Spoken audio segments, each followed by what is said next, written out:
Hello, everyone. Today, I have a very special guest who match into dermatology. I have multiple students who have reached out to me before to talk about someone who match in dermatology in the US. And as you know, dermatology is one of the most competitive specialties to get into, especially as an international medical graduate.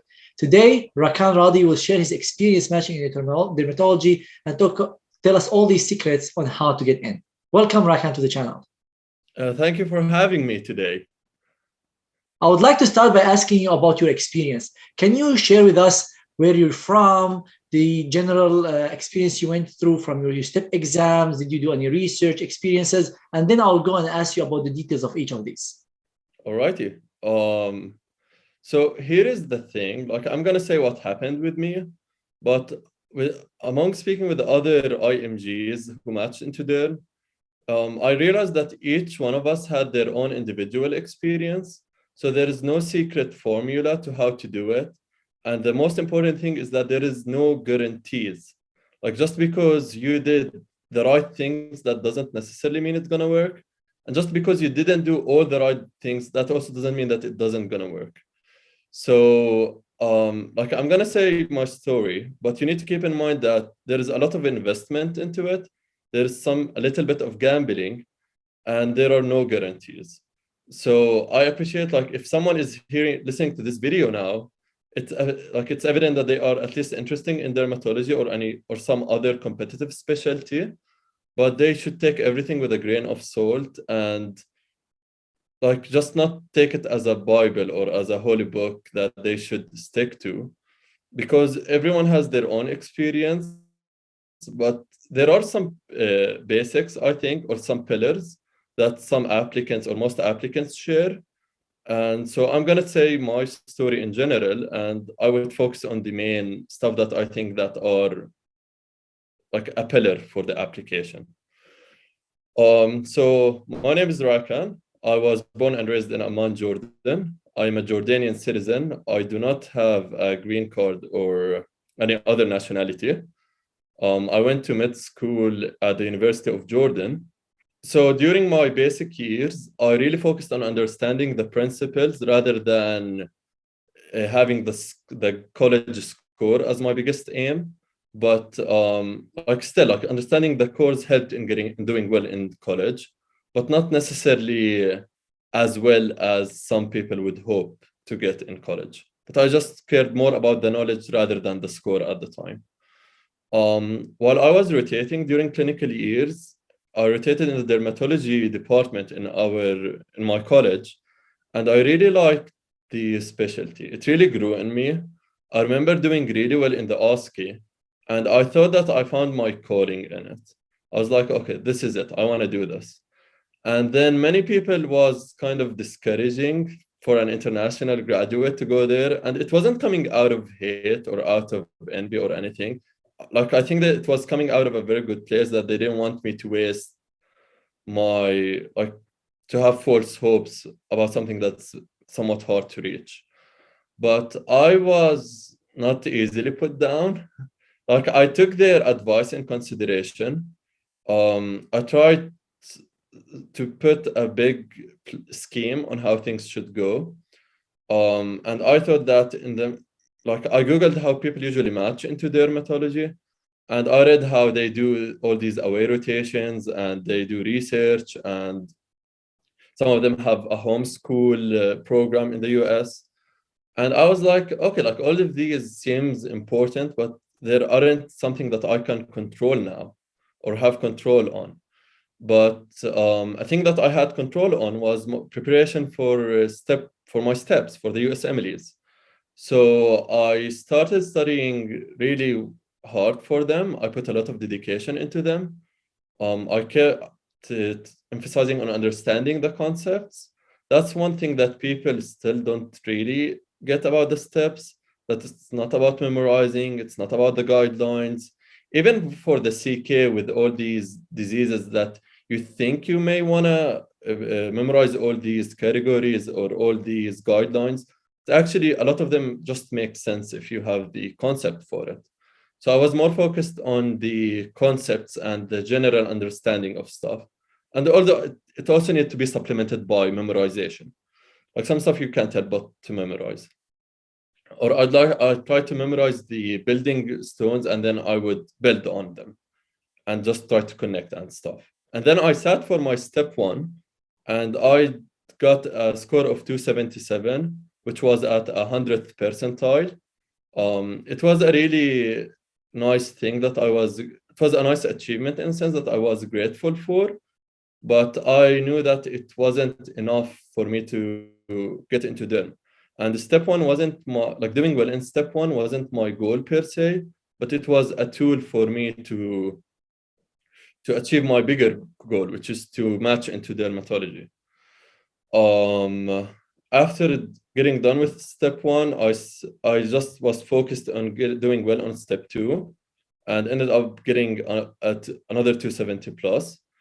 At the time, like I was grateful for these achievements, but I wasn't like I could have applied for the match at that year, but I didn't want to because I knew there was something missing in the formula. So I reached out to almost 800 faculty members in the US over email, Twitter, Facebook, you name it. I just reached out to as every single person I could reach out to and put an effort trying to find their email, even if it's not on the school's website. So subsequently, I interviewed with many research mentors, and I ended up joining the Arbizer lab, which is led by Dr. Jack Arbizer at Emory University. And at that time, it was the COVID peak, so it took a while for my paperwork to get done, but eventually it worked out. So I joined the lab. During my lab experience, I worked really hard in the lab and tried to do my best in it, but I also worked in other projects in the department. And I applied to the match with my letters of recommendation from the dermatology department there. And alhamdulillah, thankfully I matched this at the same year of my research year. Awesome. I have so many questions to ask about this, but this is very impressive experience that you went through. I liked one point that you mentioned is that despite you having 277 and 270 plus on step one and step two CK, you still thought that this is not enough. Because this is, I feel, a mistake that so many IMGs make, is that once they score so high, they think that that's it. They scored high, that's enough to match, and that's definitely wrong. Because I've seen applicants with super high scores and they think that scores are the only thing and they didn't match because they're not. And some applicants with much lower scores and they have a more comprehensive, holistic application, and that got them in. So I really commend you on this insight early on in your journey that you knew that scores are not the only formula. So that was really impressive from you. How many years of research did you do? I did exactly a year of research, and I applied it after 4 or 5 months of my research onset, and I matched while I was doing my research year. I see. And did you match at the same place that you did your research at?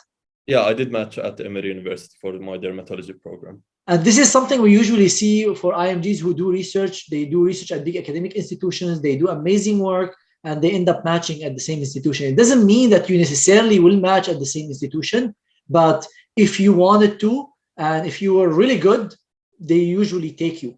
But some students who don't do a good job or they don't work hard, definitely they're not going to match there, because it's not like I'm just going to go and walk in the park and do research and I'm going to match. It's a collection of things, your personality, your research skills, your hard work that will get you into the position. Now let's talk about some aspects of your journey. So after you did you graduated from medical school in Jordan, did you do any residency in Jordan, or you came right away here? I came right away to the US because most of the residency programs in Jordan are somewhat restricting, or it binds you to a certain commitment or to have a penalty fee if you bail on them halfway through. So I didn't want to commit to them. And I knew that, like, to boost my chances into getting into derm, it's not about, like, doing residency here would not necessarily help. although I saw people who did and finished their residencies, whether in dermatology or other fields, in their home country, it was like a plus for them to match into whatever they want in the US. I think that you just mentioned a bit ago is that the holistic review of applicants is becoming more of a thing. Scores enough are like a score is a good boost. Don't get me wrong. Like if someone they had a really good score watching this channel, then good for them. And I know it's not easy to do that, and you should feel proud for your achievement. But at the same time, you shouldn't be too, what's the word? Like too Maybe arrogant. I too feel arrogant about it. I Yeah, see that's the some word. people whenever they get a great score, they're like a peacock with like a huge on their head that That's one. I'm like the plus 260. Everyone will be looking at me. No, it's not like that. That's one way to put it. And so here is the thing: is that when you do, and just the way that you said that when you do a research year, it doesn't guarantee that that place is going to match you in them, or that any other place would in fact match you in them. Um, Actually, when you have a year of research, it's technically a year-long interview where you need for an entire year to be on your best behavior and attitude. We'll come to that in a bit and how to make the most out of the research here and stuff. But so yeah, as you said, there are no guarantees, and the attitude of just being humble and eager to learn and stuff, because like step one or doing well in step one or step two, it doesn't mean that you know everything. And like I'd reassure you that most of the stuff that we learn in step one and step two, they're more like they would be applied into most of your future fields, but there is still a lot more to learn, whether Exactly. it's I'm in how to. residency in my first year, and 90% or more of what I learned in step one is doesn't help. Like it's just we will never use this, like especially in surgery. So another point that you mentioned that I liked is the idea of residency before you come in. I get asked about this a lot, and in my opinion, I want to ask you about that as well. It's not that helpful if you do your residency in your home country and come, because imagine the number of years. Definitely, someone with residency might have more experience than someone without residency, but we're talking about 3, 4 more years that you can invest in the US to increase your chances. So, in my opinion, if somebody invested these 3 years in research in the US, or 2 years in research in the US, rotations, things to do in the US, I think it would help them more than if they just do residency in their home country.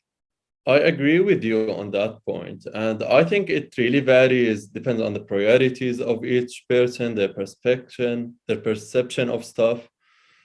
In my opinion, I agree with you that doing research or away rotations or whatever in the US, even if residency of in a different field in the US, may hold more value than doing your own residency at home in the same field, because like the whole point of doing residency is for them to train you to become a good physician. So if you're already trained, then what's the point? Exactly. And I feel that sometimes residencies prefer someone who's in their first few years, because generally, as you progress in residency, you start becoming a boss. You like have a team under you. And now they might have a problem with you becoming a PGY1 again, taking orders from everyone above you while you know much more than them. So that might also be a discussion that the interview committee might have about you. Let's talk about the STEP exams very, very briefly now. So step one is not score anymore. So we're not going to dive into the details of the studying of step one, but I feel that some of the strategies I'm sure you use for step one might apply to step two to get a good score, and definitely the understanding of the concepts of step one will help you to get a greater score on step two. Can you give us some advice, some tips on how do we choose the resources? How do we study? Some tips to optimize efficiency, because we don't want to stay 4 years studying for an exam and also get a good score. Good question. So the best advice I can give you in that regard is that the best way to do well in step two is to study well for step one, because the knowledge is cumulative and many of the principles just like cross between the two tests. Step two, I think keyword is the cornerstone for it. And I think it's a very good resource to study from. But it's not just about studying it or doing the questions. You need to have more strategic way to deal with them. And because at the end of the day, most people studies the same resources. So it's not about what resource to use. It's about how you use it. And I think that the best way to do well in step two is to study for step one as if it's still scored and prepare for it really well. Yeah, I agree with you. I think the mistake that most IMGs make whenever they're preparing for the exams is getting overwhelmed with resources. You don't see US students struggling to study with like from 50 books because the school prepares them to understand the concepts, and then they go through a rapid review process and boom, they go for the exam. On the other hand, IMGs, because they have a different system, they want to learn from books and stuff. So I feel that they study from so many resources while only a few can help them get a great score. And the way you studied, as you said, understanding, not memorizing. And I have multiple videos that I will share in the cards and in the link that people can watch about my experience, about mistakes that you should avoid when studying for step one and step two to get a great score. So actually, I did 3 months of elective while I was a student. They were in gastroenterology and cardiology because it was a bit hard to find an elective in dermatology. So I just wanted to go there to get the cultural experience, to learn more about how the system works, how to work better on my communication skills. And I did my step 2 CS clinical skills while I was doing my electives. I think that preparing for the clinical skills, step 2 CS, it was really helpful with making me stand out in my electives. And it also carried the communication skills for me to do well in the communication part for step one and step two, and also do well and leave a good impression throughout my research here. I think that one thing IMGs can really work on is their communication skills, to be more familiar with the US culture and the US patient population. And I think electives, even if it's not in the field that you aspire to continue residency in, if that was the only option or the only opportunity that you have at the time, I think that you should take it, because like in electives, you would learn a lot of stuff in a cultural aspect rather than an academic one. And from my electives, I got few letters of recommendations that I used to get my research position. I didn't use them for the match, but they helped me to get there in a sense. Great point. I always get asked about this question, doing research in a different field, doing electives in a different field. In my opinion, definitely do it in the field that you are in if you can get them. But if you can get, there's like no place that accepted you for derm. If you're looking for them, search more. And if there is none, do something else. As Rakan said, it's about the experience. There is so many things you can learn, especially actually if you do the first one not in dermatology, because you're just new to the system, so you might make mistakes that you don't want the dermatology people to see. So you would be experimenting in a different field, learning the experience, and once you start your derm rotations or your derm research, you'd be well prepared. And the other idea is this: how you used your letters from the IM rotations to get a research, and then you didn't use them in the match because you don't want to use IM letters for their match, but it kind of got you to a step, and then you have now new letters, more things related to the specialty that you used for the match. So that was a great point. And as I said, try to get them in the specialty you're applying to. Try to do electives because they're better than observership. But if you can, observerships are another option. So here is the thing, like emphasizing your point. Many international graduates have this notion that doing research as a plan B, without really realizing how competitive getting a research position is to begin with. Especially in competitive specialties, many US students with outstanding scores still do a research year or two, even before trying to apply for the match, just because they're interested in the topic, just to boost their chances in a certain place, whatever the reason is. So even getting into research, you should put a lot of work to get into it. I applied for almost 800, or reached out for 800 people for me to land a spot that I felt comfortable with taking. So don't think of research as a plan B or as a backup, like plan B, which is a backup plan. But like it's something that it needs a lot of effort.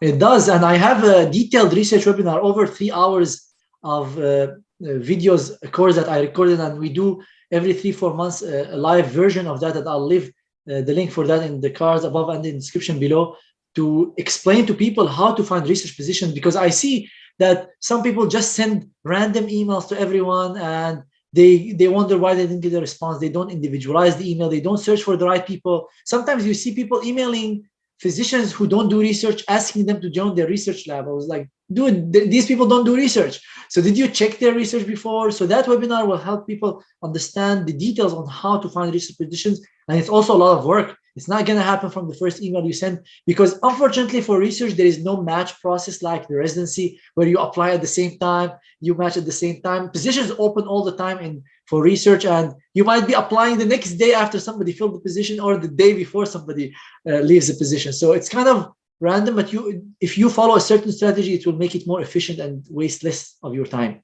And the other thing is that research is important. I feel that these undervalue research. Even if you're applying for IM, I feel that for competitive programs, it's as hard as matching into competitive specialty. If you want to match into Johns Hopkins or MGH or UCSF, there are IMGs matching into these programs. Don't say, oh, these are programs that will never take an IMG. If you're a good IMG, you have a shot even in these good programs. Not all IMGs are equal. Like not all US applicants are equal. Applicants who are superstars, some US applicants who are not. And the same with IMGs. You might find applicants who are phenomenal and match at the top programs in the country, and the same IMGs who don't. So in my opinion, if you think that you are a really good applicant, I think research is a way to show, do like a whole year rotations for free, or you get paid instead of paying thousands of dollars for electives. So yeah, so here is a thing about competitive specialties in general, is that you need to show a lot of commitment to them. And the way to do commitment is by doing an away rotations in that field and doing research years in that field, and just to keep applying to them till it works out for you. Like luckily for me, I only applied once and it worked. But I know many people who would match from the second or third time they do. But also at the same time, you need to be wise about it. Like if you're not changing anything substantial between the rounds of your application, then like if you're not changing the inputs, the outcome wouldn't change substantially. So I think it needs some sort of wisdom to know how much effort you should put in it. You should know how, like, if you have any other commitments, whether you are like each person has their own conditions and circumstances. So I think it should be studied on individual basis on how much you can put into it, whether it's your physical well-being, your mental well-being, other conditions and stuff. So it needs persistence, it needs commitment, but at the same time, that doesn't guarantee anything. So it's like, I don't want someone 4 years from now emailing me saying that they did 3 years of research in dermatology and it didn't work out for them. And they're blaming me because I said that was the magic formula. So here's the thing, like, there's no guarantees. No research mentor would guarantee you matching you into their program. There are just no guarantees. Before you get that email that you matched, there are no guarantees. And it's an emotional roller coaster, because sometimes something good happens and you say like, oh, okay, this is a positive indicator, and you'd be over the moon for a day. And then something slightly inconvenient happens and you'd be like, I blew it and I lost all these years and effort and money for nothing. So it's just like, it needs a lot of luck in a sense, But the way I define luck, it's actually a quote that I really like. It's when preparation meets opportunity. So what you can do about it is to prepare really well for when the opportunity introduces itself, and to try to create an opportunity where, if possible, but at the same time, like, you need to be somewhat realistic about it. And I try to be real. I was realistic about it with my own self before being so with other people who reached out to me. Um, that it's a high risk, high reward, as people say, and it's up to you and only you to decide if it's worth it to go for it or not. Because at the end of the day, it's your own success or it's your own inconvenience if it didn't work out. Yeah. Another thing to stress about, I want to kind of correct this concept that if you match, then you're successful. If you don't match, then you're a loser. This is a very bad and toxic mentality. I know that not matching is not the best thing in the world, and it kind of sucks. I can't imagine how I'd be if I didn't match. But like, there is so much into the match, so much unpredictable stuff that plays into it. So like, if you match, then good for you. But if you didn't match, like, it's too variable for you to have control on every single thing of it. So like, just cut yourself some slack, try to reflect of why you didn't match into whatever field you want to match in, and try to do something different about it. One thing different that one of my colleagues did is that they just changed the tone of their personal statement. And I just give them a few pointers on how to make it, like, just make it a bit nicer or a bit more qualified for the interview, for the match process. So like, you need to change something in your application for stuff to work out the next time if the first time doesn't work. And it's like, it's your own call whether you want to take it or not. Yes, I always advise people first, there is no always and never.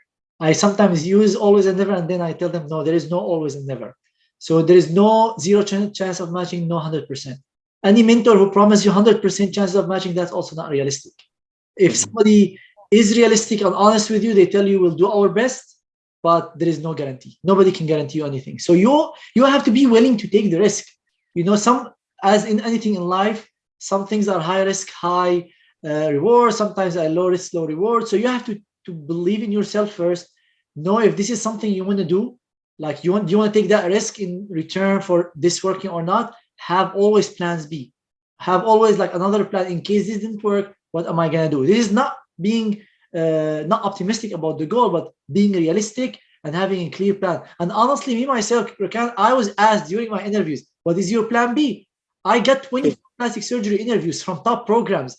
I didn't feel like, oh, I don't have plan B because I have 24 plastic surgery interviews. I told them the plan B was maybe do more research, maybe apply next year, maybe do another surgical specialties for some time, a prelim year. So yeah, I also had plans B. Everyone should have a plan B, even the top applicants. So Sure. it could work, it could not, but you have to make an individualized advice. That's why we have these residency advising sessions. When I talk one-on-one with people, I see their overall chance, and I don't give them a percentage of matching, but say this is like probably the best chance to do this. This is probably a way, but again, there is no guarantee. Each applicant is totally different than the other.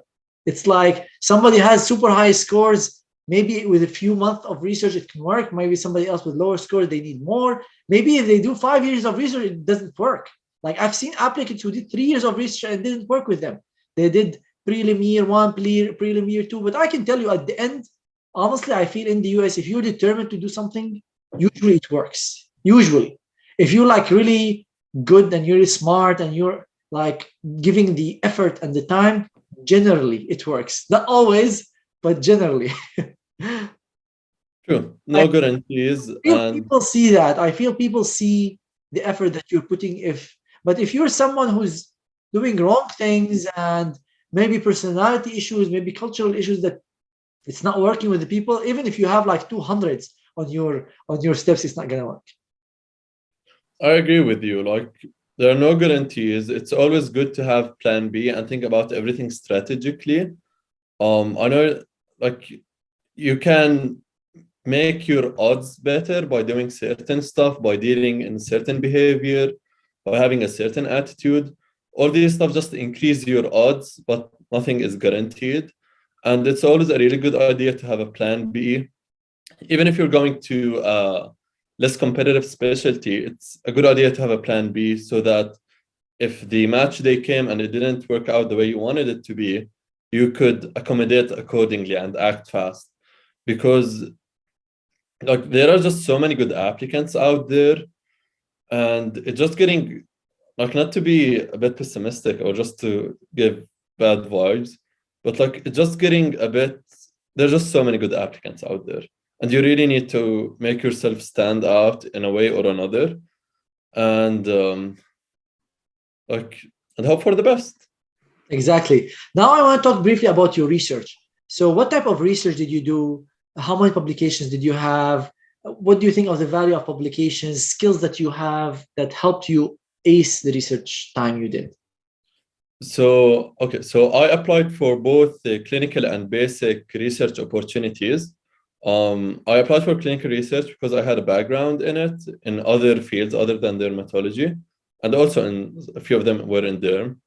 And I've applied for the basic research because I've always been passionate about it in a sense. I was kind of curious about it since I was a little kid, but didn't have the opportunity to do it in my home country.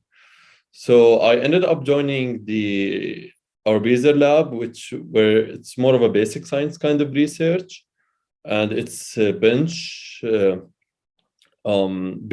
based, or just bench research as they call it. But even when I was in the lab, I reached out to other faculty members who are doing clinical work, and I worked with them on certain projects to just make the most out of my time there. Basic research is really is a very nice experience. It really enriches your knowledge. It makes you better appreciate all the current information that we have, because it took a lot of hard work for them to be available for us and be tested as a fun fact on step one. So it really sharpened my skills and appreciation for science in general. But as many people know, that basic research sometimes take a while for it to get publications out of it. Although when I applied, I had a few publications from my lab, but still, I think that if you're doing a basic research at an institution, it may not be a bad idea to reach out to other faculty members and try to tag along or start a study by yourself in a clinical subject that could get you a publication at a faster rate. The obsession about the number of publications, it's a bit unhealthy because it doesn't, like some research, like all research is good and valuable and has some value, but they're not all as valuable. Like having a case report, one or two out of them, it looks nice. It wouldn't hurt, but it doesn't make sense for you to make like 20 case reports and just think that, oh, I have 20 publications. Because like there is a pyramid where that classifies the strength and the importance of each study, where they have, it's out there, you can Google it. And case reports kind of are at the base of the pyramid, so they came kind of at the bottom of the ladder in a sense, but still they have some value. If it's the only thing that you can do it. If while doing your basic year or clinical year in research, you found a very interesting case report, then write it and enrich and pay back to the science and stuff, like enrich the literature with it. But like just don't do it just for the sake of obsession on just to have a higher number of publications on your CV. Besides I agree, because I've seen so many applicants who are obsessed with numbers, and they publish all these letters to the editor and response to articles and communications and case reports. And if you actually look at the publication record, it's kind of empty. So in my opinion, I feel the advice that you gave is very reasonable. To have a good balance of basic science, maybe clinical, maybe a few case reports, few letters to the editor, some real studies, because by the time you start your research, you have to understand that it takes time to publish. It's not going to happen overnight. There is no way you can publish a real big study in like a month or two. It takes so much time from the time you submit your paper until it gets published. And I have a detailed course on how to take a research project from the idea to publication, but it mainly discusses clinical research. So it doesn't cover basic science, because basic science is like not a sea, it's an ocean of all these models and the different experiments. So the one that I have currently is clinical research. It covers everything from case series to prospective studies, survey studies, how to write papers. I feel that course would help people who are starting clinical research learn a lot about research. And in that, I talk about some tips on how to be productive. And one of them is kind of reach out to people, build a good team. If you're doing basic science, understand that you'll be doing most of the time high impact stuff, but they might take years. You might do an experiment. You know that, okay? You might do an experiment for a year, and boom, we did something wrong in the model, and we have to do the whole thing again. And you might be in residency by that time. So funny thing is that a thing that my mentor says is that doing science is like dating someone who doesn't like you. Many projects need to be repeated more than once for you to get any results. And there's a good chance that you won't get the results that you were looking for or hoping to get. It needs a lot of patience. It needs some sort of persistence, some troubleshooting skills, trying to figure out why there are no results showing to begin with. So yeah, even for research, there is no magic formula as well. Exactly. That's why I kind of try to augment my basic research with the clinical research and the other way around. Because like some clinical research, some clinical papers that I was started working on, the time frame for them were like, let's say 3-4 months, but they end up taking God knows how long. And the other way around, like there are studies that we planned to, like we had a more generous time frame, but we ended up doing them quicker than we That's thought. also a talk in my course, to have multiple projects going on, because if one stops, you can continue with the other. If one is done, you can start with another one. So have multiple things at the same time. That would be more productive. When you started your research, did you have your both exams done, or you did one of them during the research time? I was done with both my step 1, step 2, and also step 2 CS before that. Okay. So yeah, I was fully ECFMG certified by the time I That's started. another, I think if somebody wants to go all in research, it's better to have your exams done. It doesn't hurt if you have one that you're doing a long time in research, but your productivity would definitely be down, because your mind first is fully occupied with the exam, and second also your time. Final question for today is, how do you think these interview skills, the personal statement, the CV, all these factors play a role in your matching? Really good point. So as I said before, I'm more big picture oriented, and then I try to focus on each detail of the picture as it comes. So when it was the time for step 1, I was fully dedicated to that. When it was time for step 2, I was fully dedicated to that. And so was when it was time for me to choose which programs I want to apply for. And then after applying, I needed to, like during the application process, I needed to master the skill of writing a very good personal statement. And then after I was done with that, there are also other aspects on ERAS, the platform where we submit our residency applications, that you can also master as well, like how to write your work experience in a good way, how to write your volunteer experience in a good way. And then when it was the time for the interviews, I was really focused on how to leave the best impression I could in such a short time, especially with like in the past year, the interviews were virtual, which makes it a bit harder to build a rapport with someone over the screen. So I worked on how to overcome that. And then you need to get the skills of patience while you wait for the results of the match. And also, like, there is some skills of trying to figure out how you want to rank your list and so on. So So the best way to do it, it's one thing at a time, because I know it gets really overwhelming, and you shouldn't be really worried about other aspects before you're even doing the stuff that leads to that point. Like there's no point on trying to cultivate your interview skills now and you didn't even sit for your step one. So I would say just like worry about one thing at a time, focus on one thing at a time. When it comes for the research year, as you said, it may be a good idea to have multiple projects going on, but you need to find a good balance where you don't overwhelm yourself with them. And that varies from one person to another. So it's just like one thing at a time. It gets overwhelming. It's an emotional roller coaster.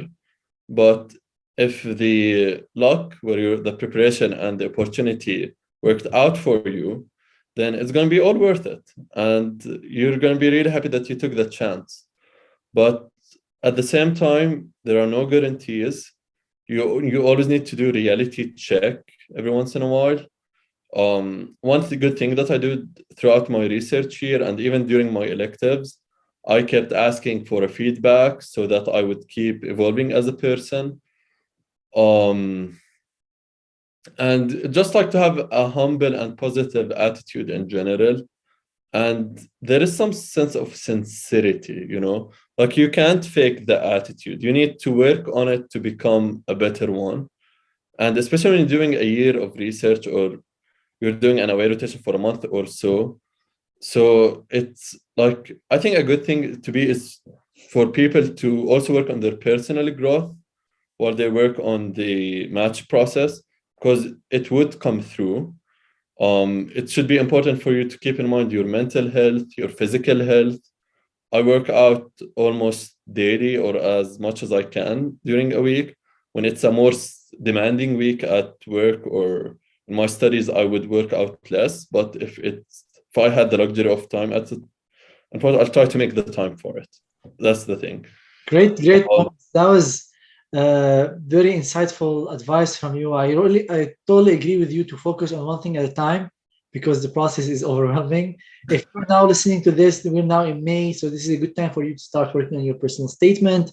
If you need any help with that, you can reach out to us. I'll leave the link for that in the description below. Then after you get interviews, you start working on interview skills, and I have multiple videos about that blog, and you can also do one-on-one sessions with us. So again, I want to thank you so much, Rakan, for joining us and giving us your time and this extremely valuable insight about how to match in dermatology. Thank you so much for being on the channel. Of course, thank you for having me. And if someone has a question, they can put it in the comment. I'll try to take a look at it. Awesome. Thank you so much, Rakan. It's a pleasure talking to you. Likewise.